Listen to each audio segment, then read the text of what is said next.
It's a video, and Papa Dog is eating a cookie. Yes, and I am doing a nice Swedish back massage. And I wanted to show you all how to do this. You do it like this, very gently, like this. And you go down slowly and very gradually go down the entire spinal cord. Yes, yes, that was only one cookie. Yes, and go down the entire. He, he's not holding still now. Papa, come back. Let me give you a massage. Come back, baby. Come here. Come, baby. Come. Here, come here. Let me give you a massage. Papa, come. I already showed in the other video pretty much how to do this, but I also wanted to make a nice sitting position massage video here on the lawn, but he doesn't hold still. That's okay. That's alright. I can talk a little bit and just make a bit of a talking video. Papa Dog, it's okay. It is alright. It is alright, baby.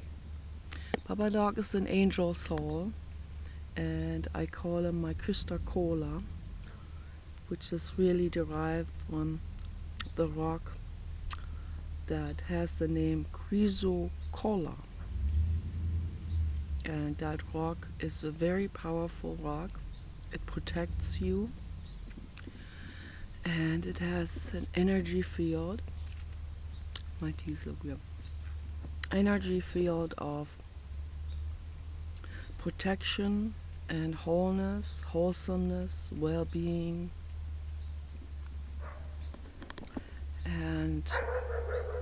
and calmness, and that's really nice. And I would like to have a Chrysocolla rock one day, but I misunderstood the name in the beginning, so now I always say Krista Cola. Krista Cola, because the lady that was introducing this rock, her name is Krista, and so I just naturally assumed that must be Krista Cola. My name is Nicola, so I thought it's a nice combination. Krista Cola and Nicola. Nicola. Nico-Cola. Cola. So, yeah, so I always call him Krista Cola, and I call water Krista Cola. I call water crystal water, and that's also coming from Crystal Geyser, of course. And I love Crystal Geyser water. It tastes really good. Even though it comes in plastic bottles are safer for us. You know, when you go to the swimming pool, it's better to have the Crystal Geyser in these light blue God plastic bottles, because they're soft, they don't break. Even if they fall, they might explode, but at least it does not splinter into many splinters, and it doesn't create real sharp edged splinters where the dog could step in. So when you have an animal, you have to live in a way to make it animal safe, to make it dog feed safe, not to have anything sharp, no sharp things, no needles falling around. When you, for example, that's very important to talk about. I do a lot of sewing, and I have all my needles in some kind of folder type of thing that I made myself. I sewed myself out of a canvas material. You can buy the canvas material in a hardware store.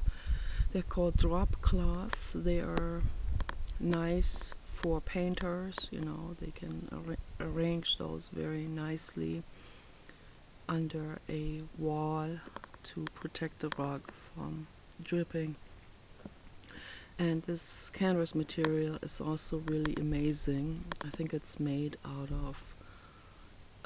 of a very interesting and wonderful cotton type of plant, but it's not cotton. I think it's called linen or something, or flax. I don't know. I think it's flax. They have very soft type of flower tufts too. So there are many different plants that could be made into wonderful fabric like this. And I just love the material very much, and it's so natural, feels really good. So I made curtains out of that. I made this pouch for, not really pouch, it's like a folder thing for my needles.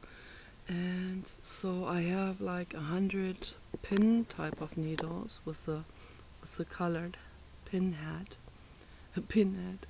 and I tucked them in like measuring 2/3 of that folder, and then the other third I have all of my sewing needles very carefully tucked in, like, you know, you poke through and you let it come out the other end, so that you make sure the whole needle is nicely tucked in the material. And then I fold it over 2 times, so that it has actually three surface areas, like a triptychon painting.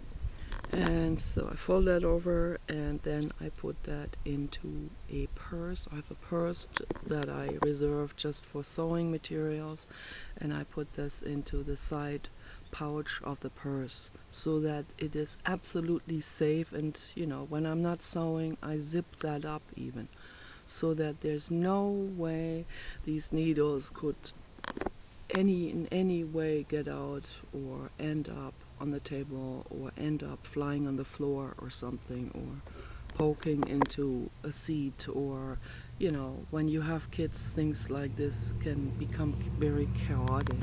Or if you have a monkey, you have to be really careful. If you have a monkey, my grandfather had a monkey before I was born, long time before I was born, somewhere in the 40s or something, I think.